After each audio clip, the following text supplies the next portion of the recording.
23 തദ്ദേശ വാർഡുകളിലേക്ക് നടന്ന ഉപതെരഞ്ഞെടുപ്പിൽ LDFന് ഉജ്ജ്വല മുന്നേറ്റം. തെരഞ്ഞെടുപ്പ് നടന്ന 23 വാർഡുകളിൽ 10 സീറ്റിലും LDF സ്ഥാനാർത്ഥികൾ വിജയിച്ചു. മുൻപ് 5 സീറ്റുകളാണ് LDFനുണ്ടായിരുന്നത്.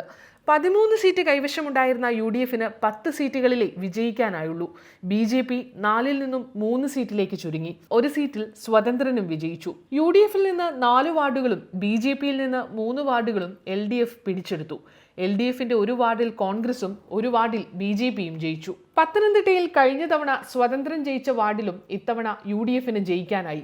നെടുമ്പാശ്ശേരി പഞ്ചായത്തിലെ കൽപ്പകനഗറിൽ LDF UDFിൽ നിന്ന് സീറ്റ് പിടിച്ചെടുത്തതോടെ പഞ്ചായത്ത് ഭരണം UDFന് നഷ്ടമായി. LDF സ്ഥാനാർത്ഥി അർച്ചന 98 വോട്ട് ഭൂരിപക്ഷത്തിലാണ് വിജയിച്ചത്. തിരുവനന്തപുരം കോർപ്പറേഷനിൽ വെള്ളാർ വാർഡാണ് BJPയിൽ നിന്ന് പിടിച്ചത്. രാമക്ഷേത്രം അടക്കം ഉപയോഗിച്ച് വലിയ വർഗീയ പ്രചാരണം സംഘടിപ്പിച്ചിട്ടും BJP ഇവിടെ തോറ്റു.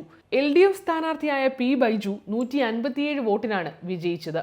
ഒറ്റശേഖരമംഗലം പഞ്ചായത്ത് കുന്നനാട് വാർഡും BJPയിൽ നിന്ന് LDF പിടിച്ചു. O. ശ്രീലജയാണ് വിജയി. കഴിഞ്ഞ തവണ 264 വോട്ട് കിട്ടിയ കോൺഗ്രസിന്റെ സ്ഥാനാർത്ഥിക്ക് ഇത്തവണ 77 വോട്ട് മാത്രമാണ് കിട്ടിയത്. കൊല്ലം ചടയമംഗലം പഞ്ചായത്തിലെ കുരിയോട് വാർഡും BJPയിൽ നിന്ന് LDF പിടിച്ചെടുത്തു. PS സുനിൽകുമാറാണ് LDF വിജയി. തൃശൂർ ജില്ലയിലെ മുല്ലശ്ശേരി പഞ്ചായത്തിൽ ഊരകം വാർഡ് UDFിൽ നിന്നും LDF പിടിച്ചു. VM മനീഷാണ് വിജയി. പാലക്കാട് ജില്ലയിൽ എരുത്തേമ്പതി പഞ്ചായത്തിലെ പിടാരിമേട് വാർഡും UDFിൽ നിന്നും LDF പിടിച്ചു. LDF പിന്തുണച്ച സ്വതന്ത്ര സ്ഥാനാർത്ഥി മാർട്ടിൻ ആന്റണി 451 വോട്ടിന് ജയിച്ചു. കണ്ണൂർ ജില്ലയിൽ മുഴുപ്പിലങ്ങാട് ഗ്രാമപഞ്ചായത്ത് മമ്മാക്കുന്ന് 5-ാം വാർഡിലേക്ക് നടന്ന ഉപതെരഞ്ഞെടുപ്പിലും UDF വാർഡ് LDF പിടിച്ചെടുത്തു. AC നസിയത്ത് BV 12 വോട്ടിന്റെ ഭൂരിപക്ഷത്തിൽ വിജയിച്ചു.